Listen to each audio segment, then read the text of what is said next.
Muy buenos días, hermanos. Abran sus Biblias, por favor, en Apocalipsis, capítulo 17, versículo 8. Estamos en una serie extensa del libro de Apocalipsis con un hilo conductor, con un eslogan que nos ha mantenido en tensión para no salirnos de la verdad. Jesucristo, Cordero Vencedor. Y sobre esa línea o sobre ese piso hermenéutico hemos trabajado durante más de 3 años el libro de Apocalipsis. Estamos ya en la parte final hablando sobre la sentencia contra la gran ramera o contra la gran Babilonia. Pero ustedes que han seguido el estudio se han dado cuenta que aunque la sentencia se dicta sobre o contra la gran ramera representada en Babilonia, también se mezcla en esa sentencia la bestia. Es decir, que no solo es sentencia contra la gran ramera, sino sentencia contra la bestia. Y en el capítulo de hoy también nos habla de aquellos que no tienen el nombre inscrito en el libro de la vida. Es decir, ¿para quién también hay sentencia? ¿Para todos los seguidores de la bestia? ¿O todos los que profesan y se deleitan y deliran con toda la enseñanza y los principios bestiales que son en contra de la verdad del Evangelio? Pero vamos a retomar un pensamiento que no resolvimos adecuadamente o que no le dedicamos suficiente atención, que se dio desde el versículo 6, que luego se retoma en el versículo 7 y que luego va a concluir el pensamiento en el versículo 8. Al final del versículo 6 dice: cuando la vi quedé asombrado con gran asombro. Está hablando de el apóstol Juan, que vio a esta mujer muy elegantemente vestida, sentada en un trono departiendo, pero luego la ve borracha con la sangre de los santos. Y Juan quedó asombrado, ¿cierto? Luego el versículo 7 dice: y el ángel me dijo, ¿por qué te asombras? Algo así como, no hay razón para asombrarse, o no hay motivo para asombrarse. Y luego en el versículo 8, que es el que nos corresponde hoy, en la parte final dice: y se asombrarán viendo la bestia que era y no es y será. Ese pensamiento, esa verdad de la palabra es importante y no la vamos a pasar por alto. Si pensaron que la habíamos pasado por alto en los domingos anteriores, no.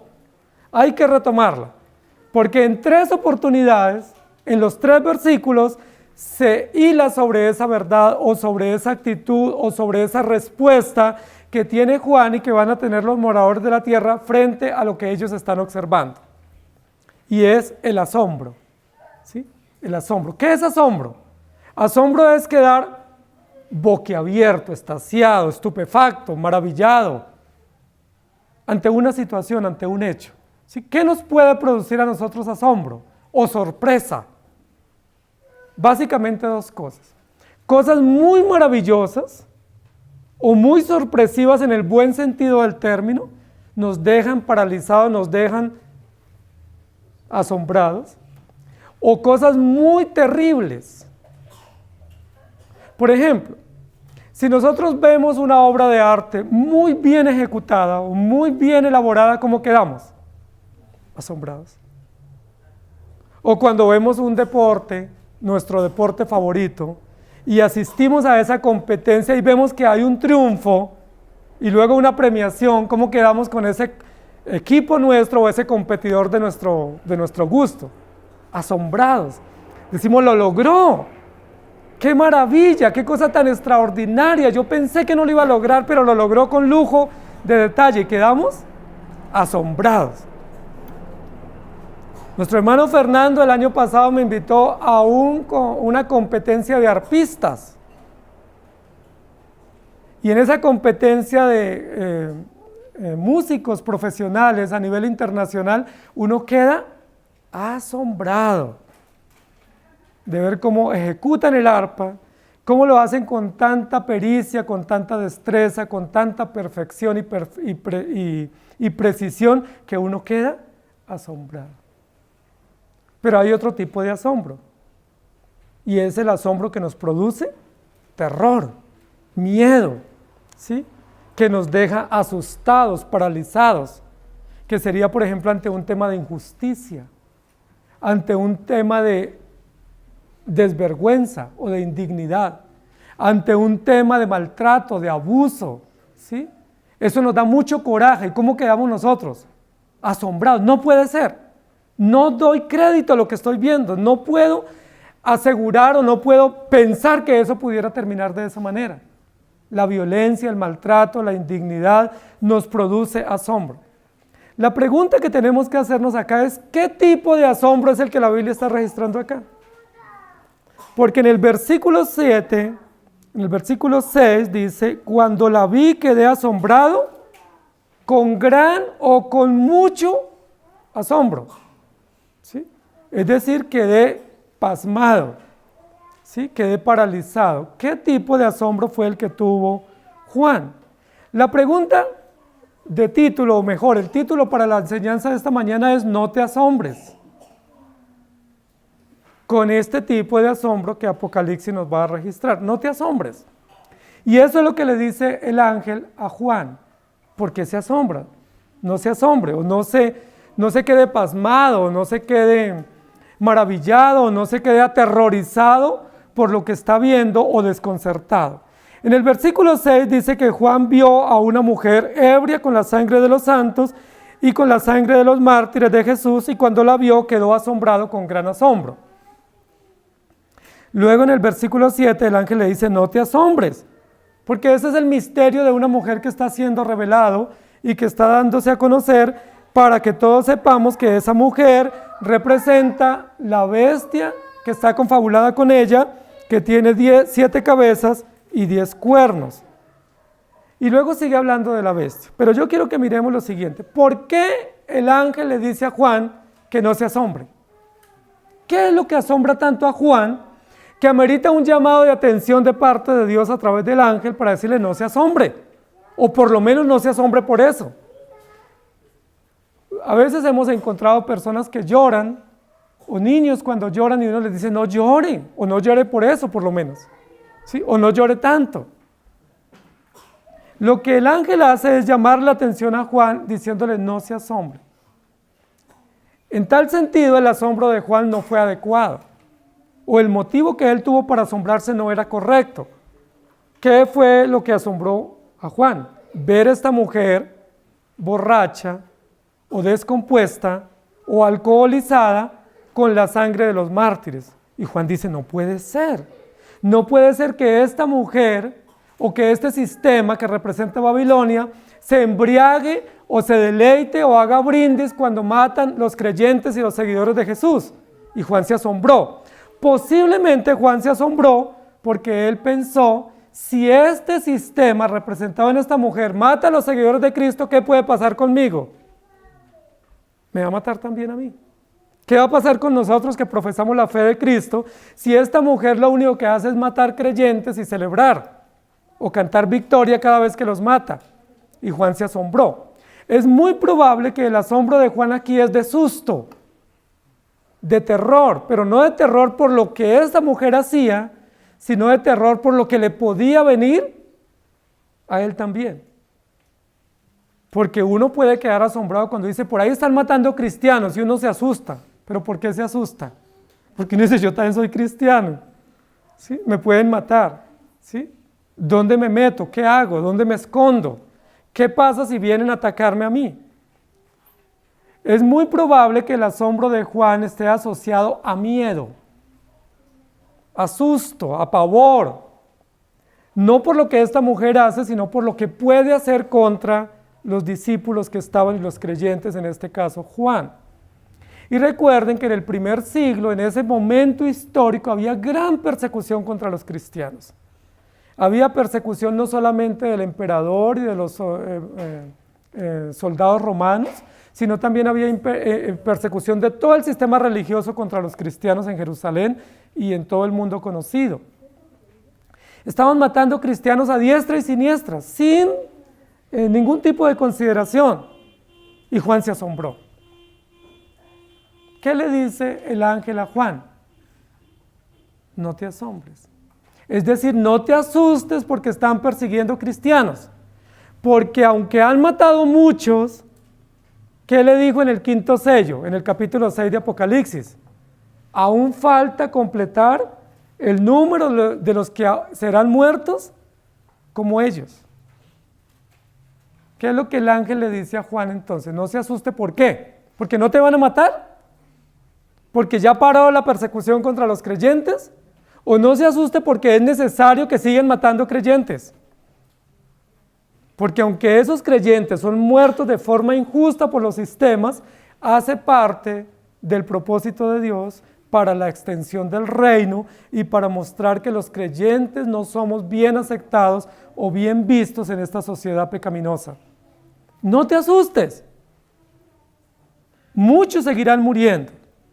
Pero algo importante que nos va a decir el versículo que vamos a estudiar hoy es: y la bestia que has visto era y no es y está por subir del abismo. Y aquí estamos ante un argumento un poco confuso, pudiéramos decir, ¿sí? O un poco irónico, porque dice: la bestia que has visto era y no es, ¿sí? Y ese argumento un poco irónico lo tenemos que relacionar para poderlo entender con un argumento muy claro y muy preciso que se hace al comienzo del libro de Apocalipsis con relación a Jesucristo. Porque de Jesucristo dice: y yo vi a uno semejante al Hijo del Hombre, que es, que era y que ha de venir. ¿Recuerdan? Ese es un relato, una descripción inicial en el libro de Apocalipsis para decir quién es el que va a dirigir los hilos del libro de Apocalipsis y por supuesto los hilos de la historia. ¿Quién es?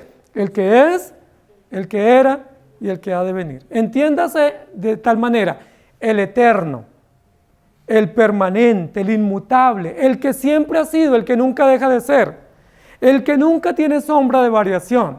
Y le agrega un dato en el comienzo de Apocalipsis donde dice el alfa y la omega.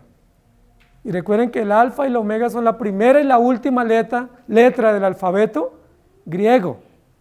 Es decir, él comienza y termina. Él es el todo, él es la totalidad o la plenitud de la historia, del lenguaje, del mensaje, de la comunicación. Él es el todo. Él no solo es el que es, que era y ha de venir, obedeciendo a los 3 tiempos que nosotros manejamos de la historia, sino que Él es el eterno presente. Pudiéramos decir en tal sentido que Él es. ¿Recuerdan cómo Dios se presentó a Moisés cuando le dijo que fuera el faraón? Que hubo una gran pregunta de Moisés: ¿y quién me envía? Y él no le dijo: dígale que lo manda Elohim, o que lo manda Yahvé, o que lo manda el Señor, Adonai, ¿sí? Que hubiera sido muy claro para nosotros. Sencillamente le dice: dígale que el yo soy lo envió. Y dice: sí, pero ¿quién eres? Entonces dice: yo soy el que soy. Y ese es uno de los títulos misteriosos, por decirlo de alguna manera, sobre Dios, porque el yo soy significa no solamente la eternidad de Dios, la trascendencia de Dios, la inmutabilidad de Dios, sino significa que Él es el verbo. El yo soy, el verbo. Recuerden que en Juan 1:1 dice: en el principio era el verbo, y el verbo era con Dios, y el verbo era Dios. ¿Y cuál es el verbo? Soy, el que es, ¿sí? El verbo ser, el que es, el que está, el que representa esencia y el que dirige y gobierna todas las cosas. Cuando dice el que es, el que era y el que será, se refiere al verbo. Es decir, al eterno presente, al que siempre ha estado, al que nunca dejará de ser, al que no tiene variación. Es decir, al Dios verdadero, único e inmutable de la Escritura. ¿Por qué estamos retomando esto? Porque el versículo 8 dice: la bestia que has visto era y no es. Pero el Señor en el que tú crees, Él es y será. Lo primero que tenemos que decir es: ¿por qué no debemos asombrarnos? Porque lo que Juan le produce asombro es ver una mujer ebria, descompuesta, y una mujer que celebra la muerte de los creyentes y que persigue a los profetas. Y el ángel le dice: no te asombres, no te asombres porque esa bestia no es, pero hay uno que sí es. Y ustedes y yo seguimos y creemos no al que era y no es, sino seguimos y creemos en el que es y será. ¿Estamos de acuerdo? Un poco de trabalengua, pero es lo que dice el texto, ¿cierto? No te asombres porque Él es, será y siempre será. Y eso en primer lugar es una descripción especial de Dios, para decirnos que Él es inmutable, que Él es perfecto, que Él siempre es el mismo. Pero esa verdad absoluta sobre Dios nos da gran esperanza, porque qué mejor que creer y confiar en el que siempre es, en el que no cambia, en el que no varía, el que no tiene alteración o en el que no sufre cambio. Por eso el versículo comienza diciendo, la bestia que has visto era y no es, pero nosotros creemos en el que siempre es. La pregunta es, ¿usted cree en el que siempre es? ¿Usted cree en el yo soy revelado en el Éxodo? Porque Faraón no creyó en el que es. Cuando Moisés va ante el Faraón, Faraón le pregunta, ¿y quién lo envió a usted? Y Moisés dice, me mandó el yo soy. Y Faraón dice, yo a ese no lo conozco. No me interesa, porque el único que soy yo, dijo Faraón. Pero Faraón, ¿a quién representa? Según este versículo, ¿a quién representa? A la bestia. Faraón representa a la bestia.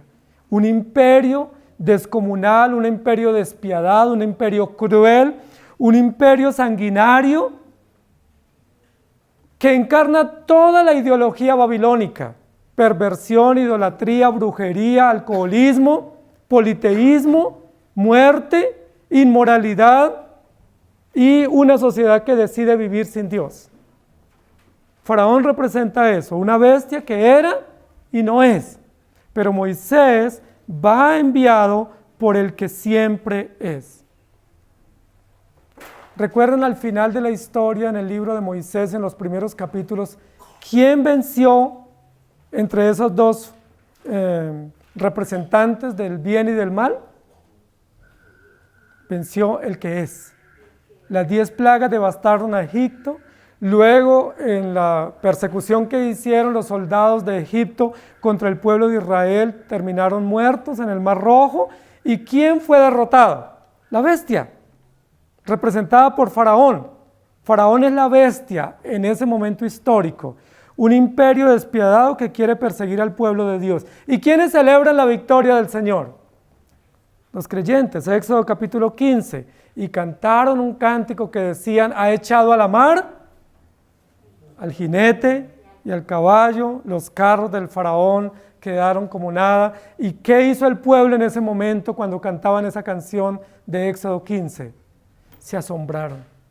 Pero no se asombraron por lo que les iba a pasar a ellos. ¿Qué les causó asombro en el capítulo 15 de Éxodo? El poder de Dios para destruir la bestia y para destruir los que se levantan en contra del Señor. Ese es un asombro diferente, un asombro de maravilla, de gozo, de placer, de victoria, de logro. Y terminan componiendo una excelente canción que está considerada uno de los signos más antiguos de la humanidad. Y está considerado Éxodo 15 como el himno cristológico y teológico más antiguo que han cantado los creyentes sobre la tierra. Y ese himno de Moisés lo cantarán los creyentes en el reino celestial, lo dice Apocalipsis. ¿Qué cantaremos en el reino celestial? Él es. Él echa a la mar los caballos y los carros de Faraón y ustedes y yo quedamos a salvo. Así que no se asombren por lo que el mundo haga. Asombrémonos por lo que Dios hace.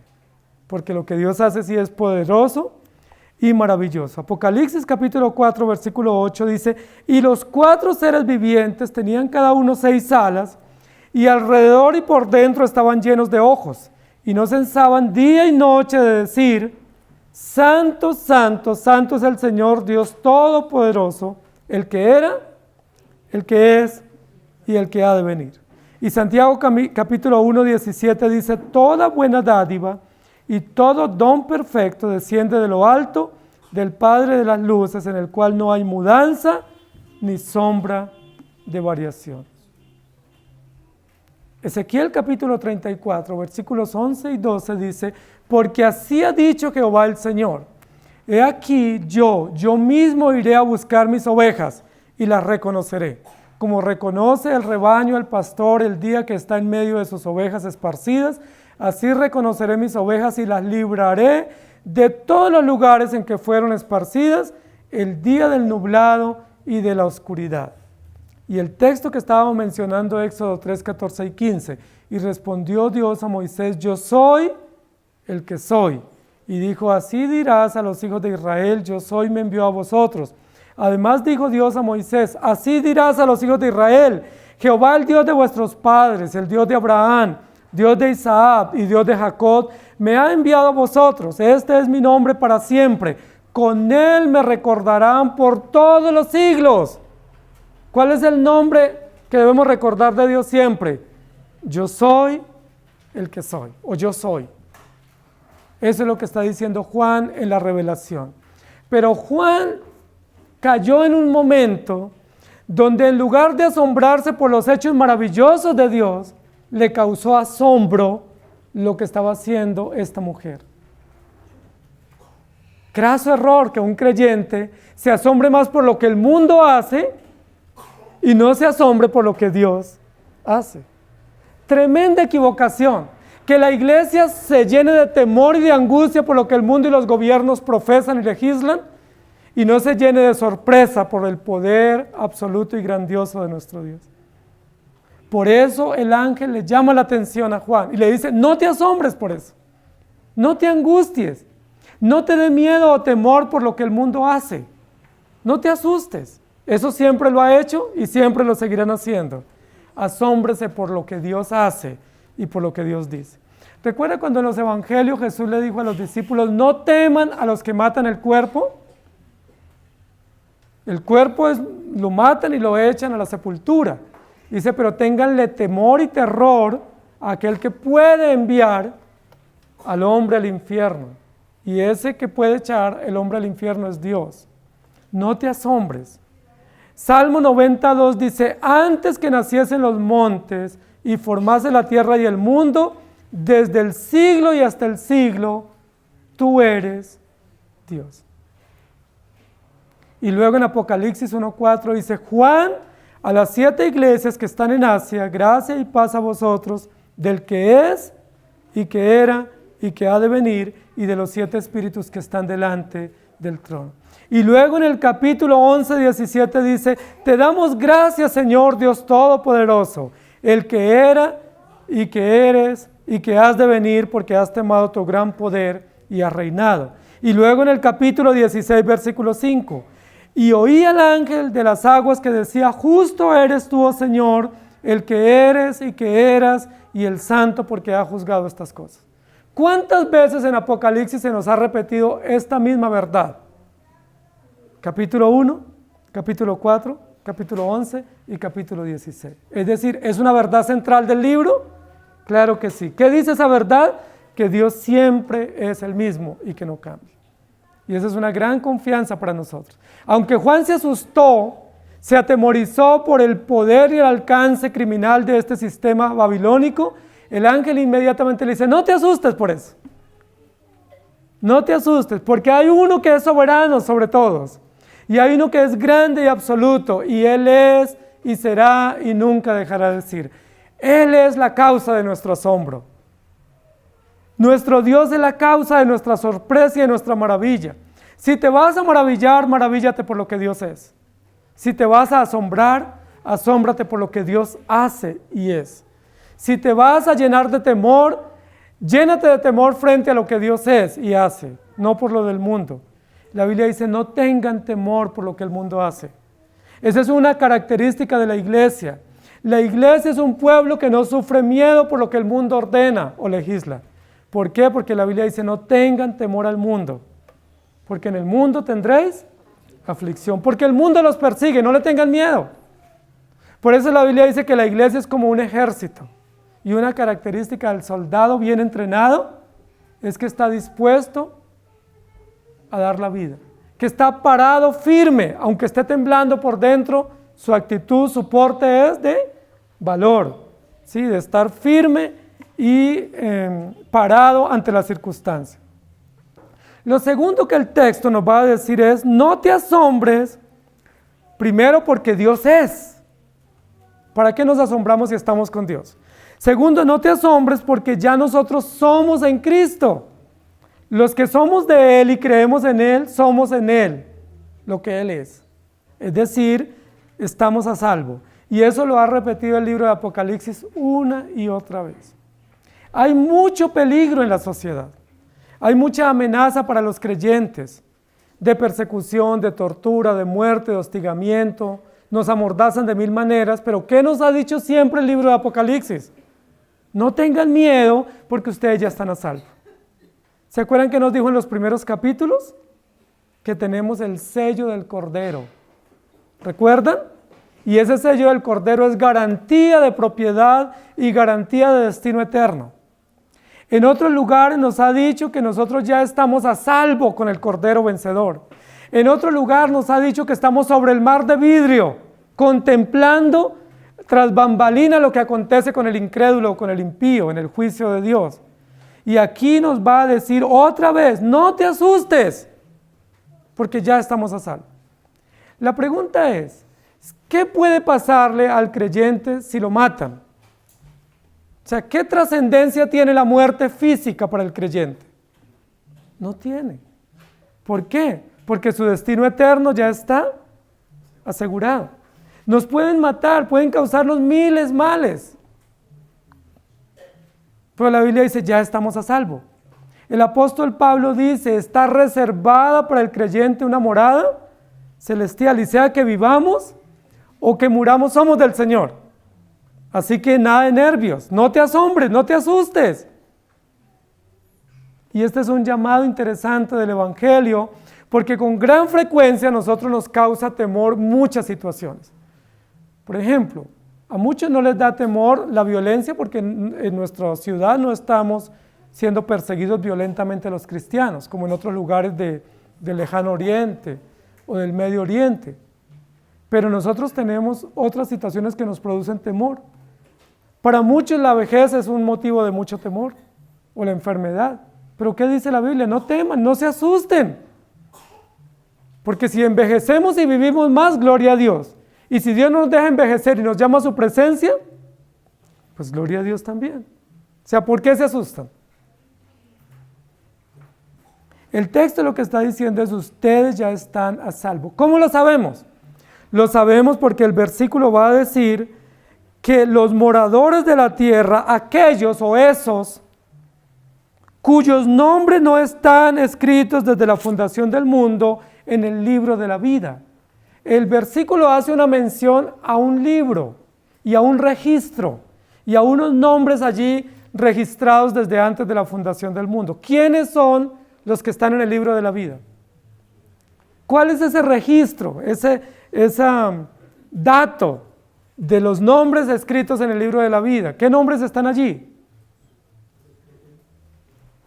Solo pueden estar los que reciben o los que disfrutan o los que tienen como beneficio eterno la vida en Cristo. Aquí nos va a decir que los que se asombran o los que debieran asombrarse son los que no están escritos en el libro de la vida. Es decir, Juan tuvo un error en su asombro, porque Juan se asombró por esa Babilonia perversa y ebria y no debiera asombrarse. Primero, porque Dios es el que es, y segundo, porque Juan ya estaba escrito en el libro de la vida. Pero saben, hermanos, lo que la Biblia nos va a registrar de Juan es lo que comúnmente nos pasa a nosotros. ¿Ustedes saben que su salvación está segura en Cristo? Amén, amén. Yo también, pero eso no quita que muchas veces tengamos miedos. Y eso no quita que a veces nos atemorice el mundo. Y eso no quita que a veces perdamos la esperanza. Por supuesto que obramos mal. Cuando dejamos de mirar al Señor y miramos las circunstancias, pero son realidades comunes que mientras estemos aquí las vamos a enfrentar. No estamos satanizando a Juan por haber tenido ese momento de asombro o de miedo. porque ustedes y yo pasamos lo mismo. Lo que estamos diciendo es que tenemos que escuchar la advertencia del ángel. No te asombres por eso. No te dé miedo por eso que el mundo dice. No te angusties por esas estadísticas o por esas leyes que aprueban nuestros gobiernos. No se angustien, no tengan temor, no tengan miedo, porque ustedes y yo ya estamos a salvo. ¿Cómo lo sabemos? Porque en el versículo dice que aquellos que deben sufrir asombro son los que no tienen su nombre escrito en el libro de la vida. Y ese dato que la Biblia nos da aquí es extraordinariamente maravilloso, porque nos recuerda no solamente un registro de salvos, un registro de redimidos, sino que nos recuerda quién tiene en su poder el registro. Si ese registro estuviera en manos de uno de nosotros, ¿qué pasaría? ¿Habría alguna garantía? Seguro que no. Porque uno a veces tiene algún seguidor o algún contacto que es su amigo cercano, su amable benefactor, y de un momento a otro, por cualquier circunstancia, ya hoy en día no lo asesinan a uno, sino que lo bloquean en las redes, ¿cierto? Lo eliminan de los contactos. Entonces, ¿qué tal que esa persona que lo elimine tuviera en su poder el libro de la vida? Pues no habría esperanza, porque lo bloquean a uno cada rato, lo eliminan, lo censuran. ¿Quién tiene en su poder el libro de la vida? El autor de la vida, el Dios de la vida, aquel que derramó su sangre y entregó su vida por su pueblo, aquel que con sangre hizo ese registro y con su propia sangre pagó justamente la demanda que teníamos ante el Padre por la culpa de nuestros pecados. Entonces, ¿quién tiene en su poder el libro? Jesucristo, el Cordero vencedor. ¿No es eso maravilloso? No te asombres. El mundo te puede matar. Habrá leyes injustas contra la iglesia y contra la moral bíblica, pero no te asustes. ¿Se acuerdan en la época de Moisés? Cuando hubo unas leyes del faraón donde dijo, todos los niños varones deben morir. Terrible ley, un decreto cruel, ¿sí? Supremamente injusto, sin ninguna consideración, contra las madres, contra las familias, contra la sociedad. Pero la pregunta es, ¿y dejaron los hombres de ser? No. Los hebreos no tuvieron miedo. Los hebreos no se asombraron por ese decreto del faraón. Siguieron cumpliendo el mandato bíblico, siguieron cumpliendo las leyes que Dios les había establecido, no se insubordinaron ni a Dios ni ante el faraón, pero Dios los honró, dándoles victoria. Lo que está diciendo aquí es, el libro de la vida es un registro que Dios tiene. Ahora, otra consideración importante que nos va a hacer claridad el versículo es, ¿desde cuándo ese libro de la vida está terminado? ¿O existe y está ya el registro? ¿Desde cuándo? Si es a partir de ahora, posiblemente no podamos estar en ese registro. Si ese registro está considerándose a base o en base a las obras humanas que estamos realizando, lo más probable, casi con seguridad, nosotros no estaríamos en ese registro.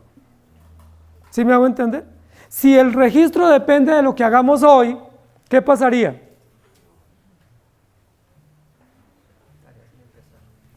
Estaríamos fuera de ese registro. ¿Por qué? Porque las obras que nosotros hacemos constantemente son malas, son ofensivas, son engañosas, tienen apariencia de piedad, tienen apariencia de bondad, pero en sí mismos no son buenas. Si ese registro dependiera de las obras nuestras hoy, estamos fuera del registro. Pero ¿qué dice acá el texto? Y lo repite en muchos lugares de la Biblia. ¿Desde cuándo ese registro está? ¿Desde cuándo está ese libro ya sellado y terminado? Desde antes ¿qué?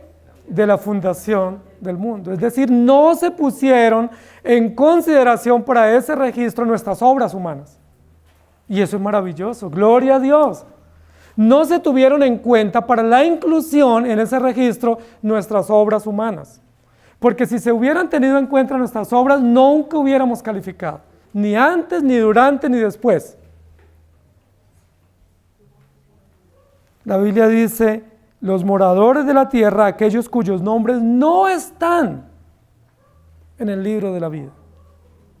Entonces, si hay un libro de la vida, si hay un registro, si hay un momento en el cual se hizo ese registro que es en la eternidad o una época en la eternidad, pero lo que nos está diciendo aquí el libro o el versículo bíblico es, hay una cantidad de gente que no está en ese registro.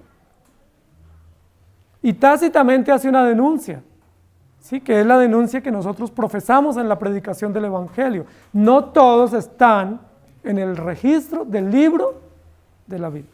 Pero hay algo muy interesante acá, porque hay un concepto que en algunas iglesias manejan, o algunos teólogos manejan, que es el concepto de una doble predestinación. Es decir, que hay dos libros, que hay un libro de vida y un libro de muerte. La Biblia dice que hay un libro de la vida, pero yo no he encontrado todavía el otro registro. Y aquí dice, hay unos que están escritos en el libro de la vida, pero no dice que están en el libro de la muerte, sencillamente no están en el registro de la vida.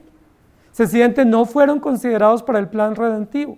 Sencillamente fueron dejados, como dice Romanos 1, 2 y 3, a su propia perversión y a su propio corazón engañoso. Si hubiese dos registros eternos, eso no sería justo de parte de Dios. Si hubiese dos registros eternos a la par, uno de vida y uno de muerte, pues no necesitaríamos la iglesia ni necesitaríamos predicar. Y todos los que se condenen, Dios sería responsable de su condenación. Porque no tuvieron la oportunidad voluntariamente, conscientemente de rechazar a Cristo. Pero la Biblia dice, los que se condenen, ¿por qué se condenarán? ¿Porque no estaban en el libro de la vida? ¿O porque por sus propias obras malvadas decidieron no tener en cuenta a Dios y vivir en su propia rebeldía y en su maldad? Si no entienden esto o quieren más claridad, léanse Romanos 1, 2 y 3 en sus casas. Como ellos no quisieron tener en cuenta a Dios, Dios los dejó, o los abandonó, o los entregó a sus propias pasiones. Pero ¿de dónde nació la rebeldía o la decisión de vivir sin Dios? Del corazón humano.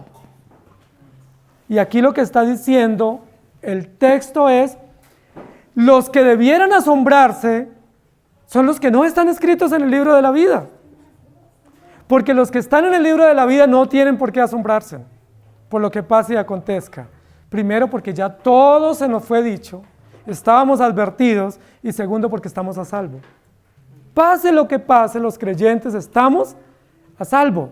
¿Se acuerdan que Elías fue otro profeta extraordinario en la historia antigua del pueblo hebreo que también tuvo miedo? Y se escondió y se metió por allá en una caverna y pensó nunca más volver a salir. Y luego se fue por allá a la orilla de un arroyo. Y él dijo, yo por acá, por la ciudad, no me vuelvo a aparecer. Y luego se fue para donde una viuda que lo alimentara por allá en la cordillera, lejos de la civilización. ¿Y Dios qué le dijo a Elías? Tienes que volver a predicar. Tienes que continuar el trabajo. Tienes que levantarte y comer y recobrar fuerzas porque el largo camino te resta. A veces somos invadidos del temor. Y cuando nos invade el temor, ¿qué decimos? Estoy solito en el mundo. Nadie me quiere. Cuando somos invadidos del temor, ¿qué decimos? Yo no vuelvo por allá. Yo abandono todo. Cuando somos invadidos del temor y del asombro por las causas que nos causa la bestia o el sistema babilónico perverso, decimos, no vale la pena, como dijo Jeremías.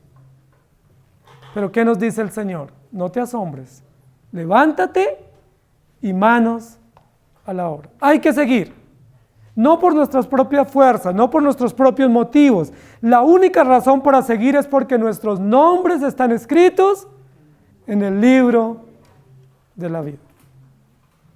¿Qué más razón? Una razón eterna, un registro seguro, un dato preciso y eterno de la seguridad de nuestra salvación. Si dependiera de nuestras acciones, estamos perdidos. Si dependiera de nuestros motivos, estamos perdidos. Pero nosotros dependemos de un Dios soberano, eterno y absoluto. Aquellos cuyos nombres no están escritos en el libro de la vida, que se asombren ellos, que se asusten ellos, porque ellos han vivido sin Dios y sin ley, porque ellos han vivido una vida desordenada, que ellos se asombren. Pero usted y yo, ¿por qué? O sea, ¿por qué nos asustamos? Si nosotros tenemos todo el mensaje y sabemos todo lo que está pasando y sabemos lo que falta. Ustedes y yo ya sabemos lo que falta. Ya tenemos el relato del epílogo de la historia y estamos esperando los acontecimientos finales. Entonces, ¿por qué nos asustamos? Que se asuste la bestia, que se asuste esa mujer ebria que representa el sistema babilónico, que se prepare y que se aliste y que se concientice de que ella sí tiene que asombrarse porque viene todo el poder de la ley sobre ella y sobre ellos. ¿Quiénes debieron asombrarse? ¿La bestia? Que camina con tanta ostentación y con tanto poder e imponencia. ¿Y quién más debía asustarse? Esa mujer perversa, adúltera, fornicaria, debiera asustarse porque ella ha hecho mucho mal en la humanidad. ¿Por qué no se asusta ella? ¿Qué le asombra a este sistema? Le asombra ver una iglesia firme. A la bestia le asombra que hayan cristianos fieles. A esta mujer que representa sistemas de maldad, le asombra saber que hay principios absolutos y lo quiere relativizar todo. Le asombra que hayan iglesias fieles y creyentes permanentes y que hayan verdades evangélicas que se mantengan a lo largo de la historia. Eso le asombra. Y cuando ve iglesias estables y creyentes firmes, ¿qué quiere hacer esta bestia? Matémoslos. No lo soportamos. Me asombra ver iglesias fieles y unidas y creyentes que se mantienen en la verdad. Pero los creyentes no nos debemos asombrar por los sistemas imperiales y los sistemas malvados. No nos tenemos que asustar porque nuestros nombres ya están escritos en el libro de la vida. Pero ¿por qué más no debemos asombrarnos? Porque esta bestia es y no es. ¿Al fin es o no es? ¿O fue o nunca ha sido? Hay todos unos recursos líricos muy interesantes en el texto, ¿cierto? ¿La bestia sí ha sido o no ha sido? No, no ha sido. Nunca ha sido nada. Es un instrumento en las manos para cumplir unos propósitos. Pero la bestia nunca ha sido ni señor, ni poderoso, ni absoluta, ni fiel, ni segura. ¿La bestia qué es? Es un esperpento, ¿sí? Es una caricatura, es una simulación, es una parodia. ¿Parodia de qué? De poder, de autoridad, de fama, cuando no tiene nada. ¿Qué es lo que ha hecho la bestia? Infundir miedo y terror con su apariencia, ¿sí? Ustedes sí saben que a veces el que se muestra muy imponente es el más cobarde. Los valientes no dicen mucho que son valientes, pero los grandes se muestran grandes así, y gritan y manotean y dicen, es que no se meta conmigo. Y uno dice, ¿será que es muy valiente o será que es tan cobarde que termina vociferando? Eso es lo que es la bestia. La bestia lo único que hace es vociferar para dar la ilusión, para dar la apariencia, para aparentar dramáticamente de que tiene poder, de que tiene 7 cabezas, sabiduría, que tiene 10 cuernos, poder, y que tiene pies de hierro como un elefante, y que oye a todo y lo destruye. La pregunta es, ¿será que sí tiene poder?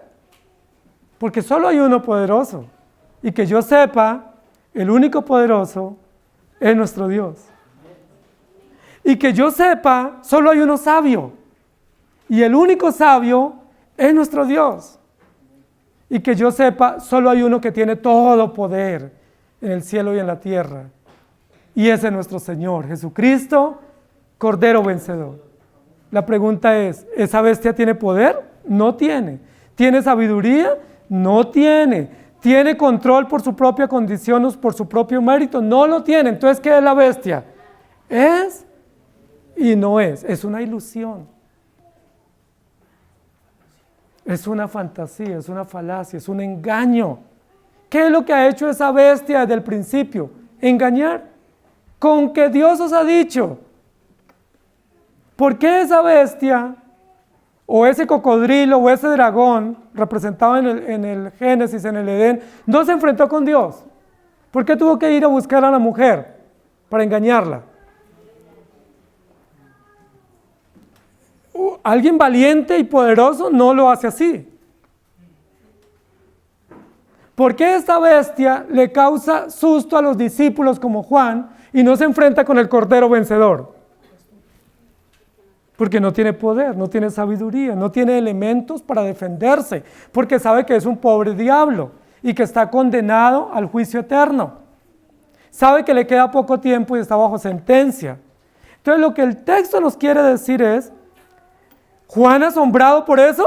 No, hombre, no se asombre por eso. Que se asombren ellos, porque ellos sí están bajo condenación. Que se asombren esos sistemas. Ahora la pregunta es, ¿y esta mujer que está ahí entrelazada en el discurso, en el relato con la bestia, que cabalga sobre la bestia? La pregunta es, si es una mujer con dignidad, con respeto, admirable, una mujer piadosa, noble, una mujer en su juicio, en su orden, una mujer digna de imitar. ¿Qué dice la Biblia? Se viste de seda, pero es una fornicaria, es una borracha, es una alcohólica, es una hechicera, ¿sí? No es nada, porque una mujer que es bruja y que es alcohólica y que es prostituta no es mujer. ¿Sí me hago entender? Es decir, no representa la dignidad y el honor que debe representar el carácter de una mujer. Entonces, no es lo que es. Por eso el versículo termina diciendo, y la bestia, ¿cómo dice? Que has visto, era y no es. Y es algo muy importante. Ustedes sí se han dado cuenta que en los cultivos, especialmente de granos, ¿cierto? Arroz o de frutas, ponen unos espantapájaros para ahuyentar a las aves que se quieren comer las cosechas. Unos muñecos espantapájaros, ¿cierto? Son unos plásticos, unas banderas o un muñeco ahí de trapo. ¿Y qué pasa con los animales o las aves que van a comerse esos granos o a picotear esas frutas? Hace viento y se mueve el espantapájaro. ¿Y qué dicen? Salen corriendo asustadas las aves. Básicamente lo que Dios nos está diciendo a nosotros los creyentes es, esa bestia enorme es un espantapájaro. ¿Sí me hago entender? No le coman cuento. No se asusten por ese sistema. No se asusten por lo que representa ese sistema, que es una parodia, es un engaño, es una ilusión óptica. ¿Sí? Sí existe, pero existe con un propósito. Sí existe, pero es un propósito temporal. ¿Sí? No absoluto. El propósito absoluto lo tiene el Señor. Este sistema sí mata, pero mata creyentes. Pero ¿sabe qué no puede hacer este sistema? Sacar a los creyentes del registro eterno del libro de la vida. Entonces, en última, si me quitan la vida, pues gloria a Dios. Pero nadie podrá quitarme del registro del libro de la vida. ¿Estamos de acuerdo? ¿Se acuerda cuando el Señor fue a visitar a Marta y María y a Lázaro?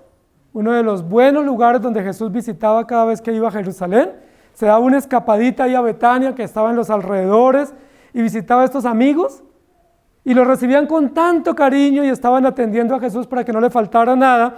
Pero se acuerda que una de esas hermanas, tan detallista y tan cuidadosa de la visita de Jesús, estaba en la cocina preparando los alimentos, posiblemente una buena receta, algo que le agradara a Jesús, a su paladar, pero había una de ellas que se sentaba a escuchar el mensaje.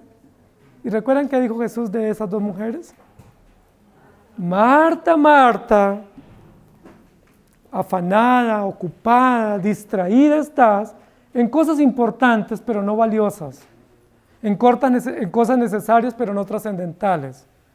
Una cosa es necesaria y María ha escogido la buena parte, la cual no le será quitada. ¿Qué nos puede quitar el sistema bestial y malévolo de esta mujer prostituta? Nos puede quitar la paz temporalmente, nos puede generar angustias y temores, pero ¿qué no nos puede quitar este sistema? La vida eterna. No nos puede quitar el gozo eterno de la salvación. No nos puede robar el privilegio de estar con el Señor por la eternidad. ¿Por qué? Porque nuestros nombres ya están inscritos en el libro de la vida. Por lo tanto, Juan, no te asombres. Y la parte final del versículo dice, se asombrarán viendo a la bestia que era y no es y será. Aquí habla del asombro que van a tener los seguidores de la bestia. Los seguidores de la bestia también se van a asombrar. Pero miren lo interesante, cómo están desenfocados. Y no es para menos. ¿Qué les causa asombro a los seguidores de la bestia? ¿Las leyes de Dios y el juicio de Dios que viene contra ellos? ¿Qué les causa asombro? Que la bestia sea y no sea. Y no es el motivo por el cual debieran asombrarse. Estos que no están inscritos en el libro de la vida debieran asombrarse es porque van para el infierno. Porque la ley de Dios con todo el peso vendrá sobre ellos. Pero no debieran asombrarse de que su ilusión óptica que tenían de su seguidor falaz sea y no sea. ¿Sí me van a entender lo engañados que son? ¿Que están? Están engañados, porque aún esta bestia que era y no es, debieran decir, oh, o sea que Dios sí es el único que es. Terminan asombrándose por el destino fatal de la bestia, mas no por el destino fatal que viene sobre ellos a causa del rechazo beligerante que han tenido ante la ley de Dios. Yo quiero terminar diciendo lo siguiente, los incrédulos ni siquiera en el lecho de la muerte se arrepienten. Ni siquiera en el peor momento de sus vidas, cuando tocan fondo, alzan su mirada al cielo y dicen, Señor, tienes razón, perdona mis pecados. Aún en el peor momento, los incrédulos blasfeman. ¿Se acuerdan cuando los picaban los escorpiones? ¿Qué hacían? Blasfemaban contra Dios. ¿Se acuerdan cuando caían las plagas sobre ellos? Blasfemaban contra Dios. ¿Se acuerdan cuando hubo un gran terremoto y hubo grandes efectos naturales?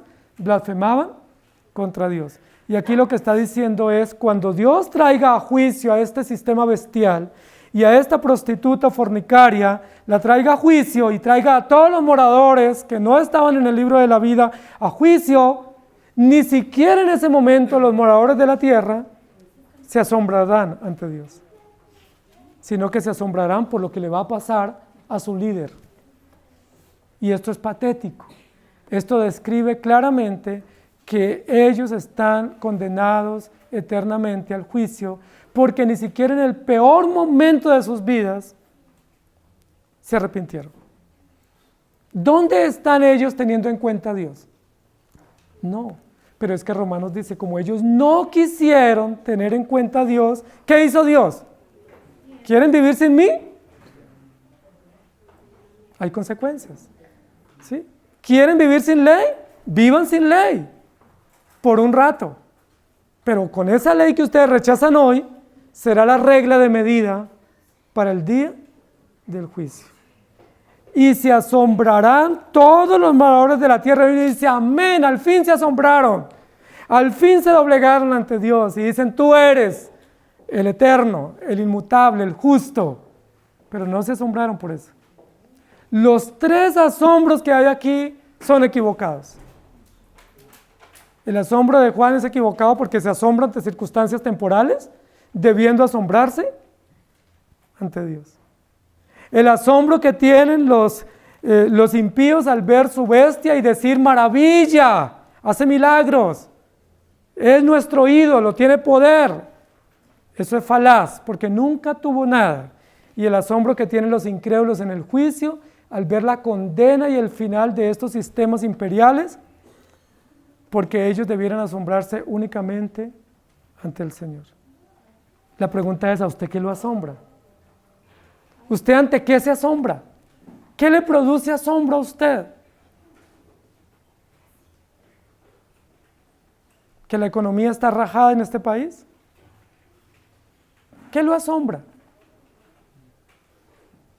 ¿Su salud que está quebrantada? Lo que la Biblia nos dice es lo único válido para asombrarnos, es que Dios es absoluto y perfecto y que su ley es santa. y que si usted y yo no vivimos en Él y para Él, no tenemos vida eterna. Lo único que nos debe asombrar es Dios.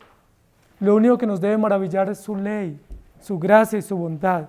Porque todos los demás asombros son pasajeros y son falaces y no tienen sentido frente al carácter de aquel que era, que es y será.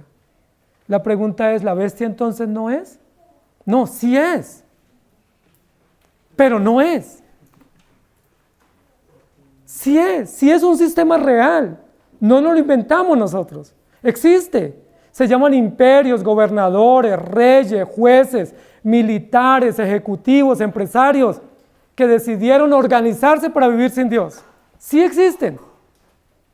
Organizaciones de Naciones Unidas, de derechos humanos, defensores de causas nobles, entre comillas.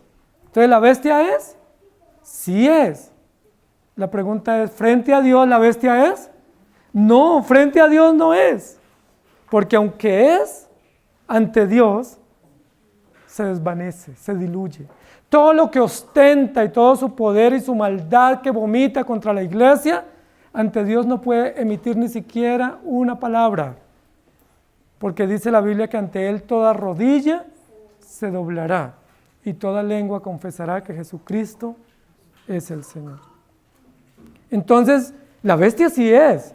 No vayamos pensando que lo que está es aquí teniendo Juan un déjà vu y que nunca vio. No, sí vio lo que vio y lo registró. Por lo que está diciendo, aunque eso es, usted y yo creemos en el que está por encima de lo que es. Aunque los sistemas políticos, jurídicos, militares e ideológicos existen, ustedes y yo no estamos regidos por ellos. Ustedes y yo estamos regidos por el eterno gran yo soy, el que es desde antes de la fundación del mundo. Porque todos los demás imperios y sistemas perecerán, pero la palabra del Señor permanece para siempre. No te asombres por las cosas del mundo. Asómbrate, maravíllate por las cosas del Señor y no por las cosas pasajeras del mundo. Que el Señor nos ayude. Amado Señor, gracias por darnos tu palabra, por recordarnos en esta mañana tu evangelio y recordarnos que tú desde antes de la fundación del mundo revelaste un propósito para tu iglesia y ese propósito no depende de nosotros, sino depende de ti 100%. Y nos has hecho privilegiados al inscribirnos en el libro de la vida, registro del cual muchos no están. Y nos has dado seguridad de vida eterna, no por méritos nuestros, sino por tu gracia incomparable.